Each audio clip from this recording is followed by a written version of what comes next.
Bismillahirrahmanirrahim. Assalamualaikum warahmatullahi wabarakatuh.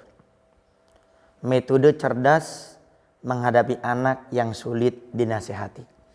Ada 3 metode, 3 cara, 3 kiat untuk menghadapi anak yang mungkin belum bisa atau sulit kita menasihatinya.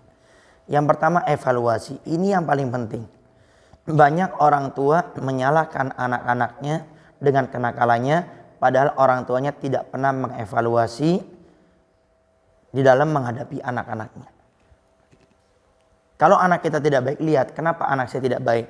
Mungkin saya kurang perhatian, saya kurang duduk dengan mereka, saya kurang membuat mereka nyaman di rumah, sehingga akhirnya anak saya rusak. Tatkala saya ingatkan tidak terima, saya lebih sibuk di luar daripada untuk mengingatkan duduk dengan anak kita. Itu yang pertama, evaluasi diri kita dulu.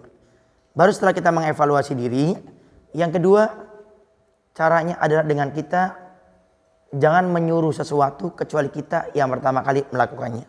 Atau bahasa sederhananya menjadi seorang figur. Banyak orang tua menyalahkan anaknya dengan kenakalannya. Tapi orang tuanya cuma bisa marah, orang tuanya cuma bisa nyuruh. Tapi setiap orang tua contoh menyuruh anaknya ke majelis taklim, ayahnya tidak pernah hadir ke majelis taklim.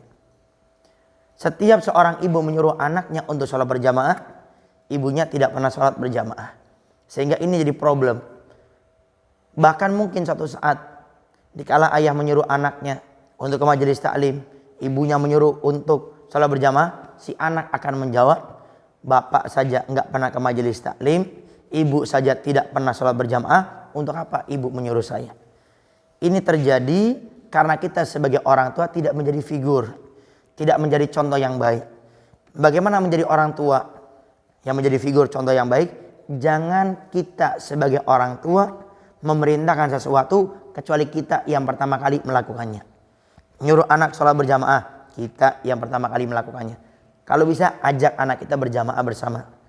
Nyuruh anak kita ke majelis taklim, kita yang pertama kali hadir ke majelis taklim. Kalau bisa ajak juga anak kita ke majelis taklim.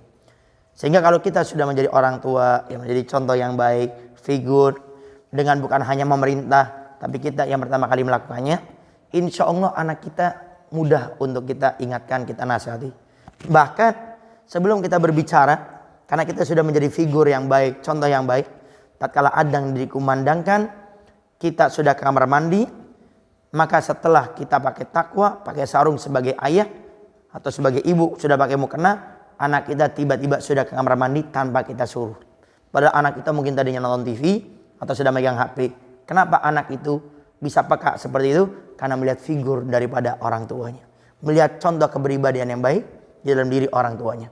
Yang ketiga, cara untuk metode mengingatkan anak, menasihati anak yang sulit untuk diingatkan, beri mereka hadiah.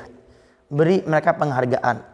Nah, kalau kamu bisa sholat berjamaah, nah kalau kamu bisa hadir majelis taklim, nah kalau hari ini kamu tidak membuat bapak dan ibu marah, bapak ibu kasih ini. Ntar bapak ibu akan ajak jalan-jalan. Bapak ibu akan belikan apa yang kamu inginkan. Ini penghargaan. Apalagi ini biasanya problemnya kepada anak-anak kita yang masih kecil atau yang usia tanggung. Sehingga anak-anak kecil kita ini perlu diberikan penghargaan, perlu diberikan hadiah sehingga dia akan mudah.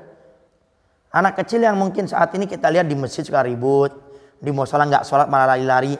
Coba kalau orang tuanya beri mereka penghargaan sebelum berangkat ke masjid, ke musola. Nah, kita sebentar lagi akan ke masjid, ke musola. Itu rumah Allah, ada adab, ada akhlaknya. Kalau kamu nggak ribut, kamu diem, sholat sempurna, maka pulangnya bapak ibu akan berikan ini. Itu anak insya Allah akan nurut kepada kita dan mudah diingatkan. Awalnya kita berikan hadiah, tapi sedikit demi sedikit akan kita kurangi, sampai akhirnya nurut dengan kita walaupun tidak kita berikan hadiah. Assalamualaikum warahmatullahi wabarakatuh.